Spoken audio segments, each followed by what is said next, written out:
আসসালামু আলাইকুম বন্ধুরা, আশা করি সবাই অনেক ভালো আছেন। বন্ধুরা, নতুন একটি ভিডিওতে সবাইকে স্বাগত জানাচ্ছি। বন্ধুরা, এখন সকাল সকাল বলতে ভুল হবে, ভোর 5:40 বাজে। আমি ঘুম থেকে উঠে ফ্রেশ হয়ে মোটামুটি রেডি হয়ে গেছি। সাড়ে ছয়টার সময় গাড়ি আসবে, আর সেই গাড়িতে আমরা চলে আসছি আজকে ঢাকায় আজকে ব্যাক করছি। তো সবার কাঙ্ক্ষিত যে ভিডিওগুলো, সেই ভিডিওগুলো ইনশাল্লাহ ঢাকাতে এসে আপনারা আগামীকাল থেকেই পেয়ে যাবেন। তো আজকে আমি ঢাকায় ব্যাক করছি, আর কিছুক্ষণের মধ্যে আমার গাড়ি চলে আসবে। তো আমি আপনাদের সাথে কথা বলার উদ্দেশ্যে আমি বাড়ির এই পালানে চলে এসেছি। তো এখানে এসে খুবই ভালো লাগতেছে, বিশেষ করে ঘুঘু পাখির যে ডাকটা আর কোকিল পাখির ডাকটা, এই দুইটা ডাক শুনে মন জোড়ায় যাচ্ছে। সকালবেলা ঘুম থেকে উঠেই মনটা ভরে গেল।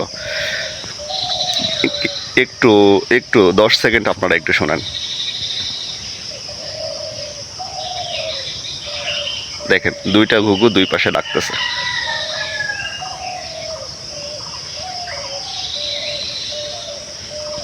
খুবই সুন্দর লাগতেছে। তো যাই হোক, এখন সবাই মোটামুটি রেডি হয়ে গেছে।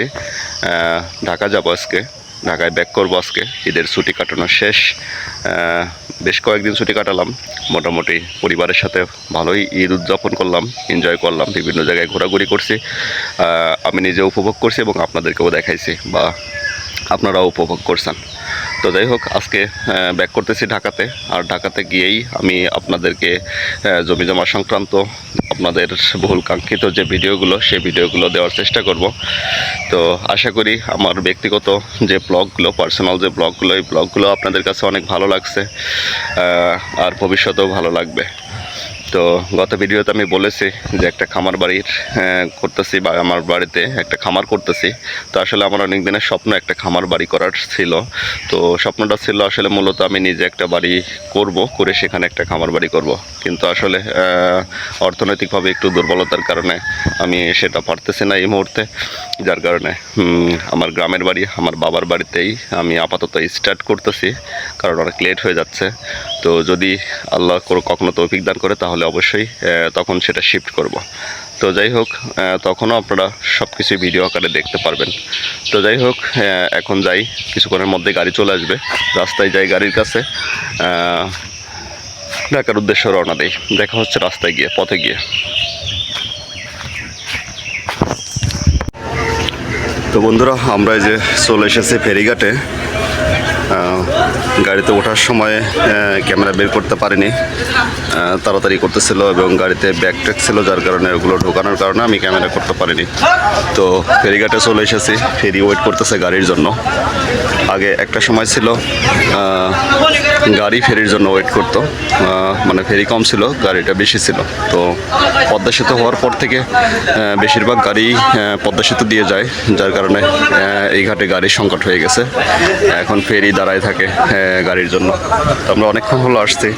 এই যে আমাদের গাড়ি, এই যে সুবর্ণ পরিবহন, এই গাড়িটা আমাদের, এই গাড়িতেই আমরা আসছি। তো এই গাড়িতে যাব নবীনগর, ঢাকার উদ্দেশ্যে। তো গাড়ি আস্তে আস্তে একটা করে ফেরি ভরলে হয়তো বা গাড়ি ছাড়বে। তো চলুন দেখতে থাকুন আপনারা। এই যে আমাদের সেই পদ্মা নদী, পদ্মায় পানি একটু বাড়ছিল। যেদিন ঢাকা থেকে বাড়ি আসি সেদিনও দেখছিলাম মোটামুটি অনেক পানি। তো পানিটা আবার কমে গেছে হঠাৎ করে, কী কারণে জানি না, অনেক পানি কমে গেছে। প্রচুর ঢেউ ছিল, তো এখন একেবারে পুকুরের মতন শান্ত হয়ে গেছে।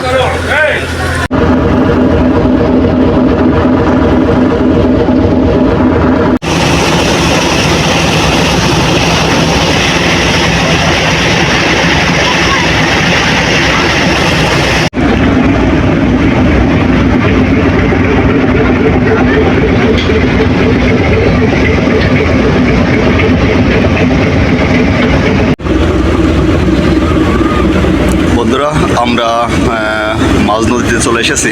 এটা হলো পদ্মা নদী। এর আগেও এই জায়গার ভিডিও আমি আপনাদের দেখিয়েছি।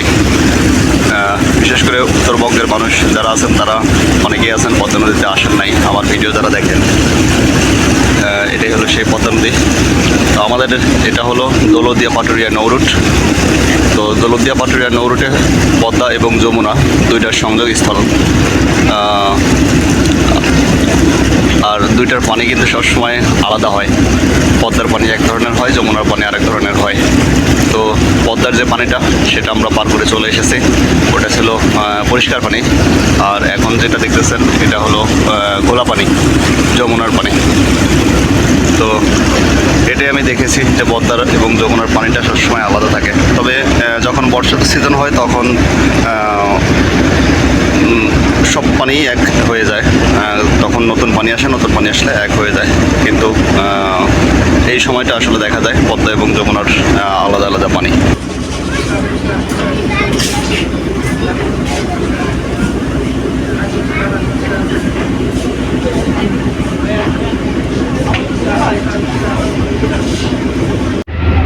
তো বন্ধুরা, আমরা এই যে ঘাটের কাছে চলে এসেছি। এই যে পন্টন, এই পন্টনেই ফেরিটা দাঁড়াবে। এখানে দাঁড়াইলে আমরা গাড়ি থেকে নামবো। তো ফেরিতে আসার এই একটা সুবিধা, আসলে ভয়ের ওরকম কোনো কিছু নাই। যত পানি হোক ফেরি একটু কমই দুর্ঘটনার কবলে পড়ে। লঞ্চ যতটা বেশি দুর্ঘটনার কবলে পড়ে, ফেরিটা তার থেকে বেশি কম দুর্ঘটনার কবলে পড়ে। যার কারণে আসলে আমরা নির্বিঘ্নে আসতে পারি। আর আমি আসি তো সরাসরি পরিবহনে, আমার বাড়ির সামনে থেকে আমি গাড়িতে উঠি, একেবারে নবীনগর এসে নামি। তো সেই ক্ষেত্রে আর পরিবহন তো ফেরিতে ছাড়া আসতেও পারে না, যার কারণে আমার ফেরিতেই বেশি আসা হয়। তো যেটা হলো পন্টন, এই পন্টনেই ফেরিটা এখন দাঁড়াবে যেখানে। আর এই যে দেখুন যে লঞ্চ যাচ্ছে, আর ওইটা হলো লঞ্চ ঘাট। বাবা কাকো কাকো কাক, আচ্ছা টাটা দিয়ে দাও, টাটা, বাই বাই। তো আমি আর আমার বাবা গাড়ি থেকে নেমে ফেরিতে হাঁটতেছিলাম একটু বাতাসের কারণে। এখন যাব, ফেরি চলে এসেছে, এখন আমরা গাড়িতে যাব।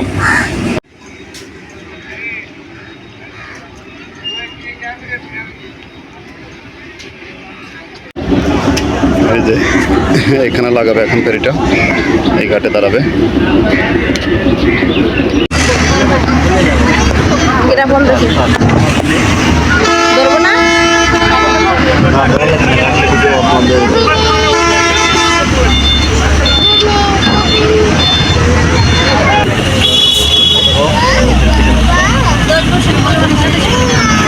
আমরা ফেরি থেকে উঠলাম,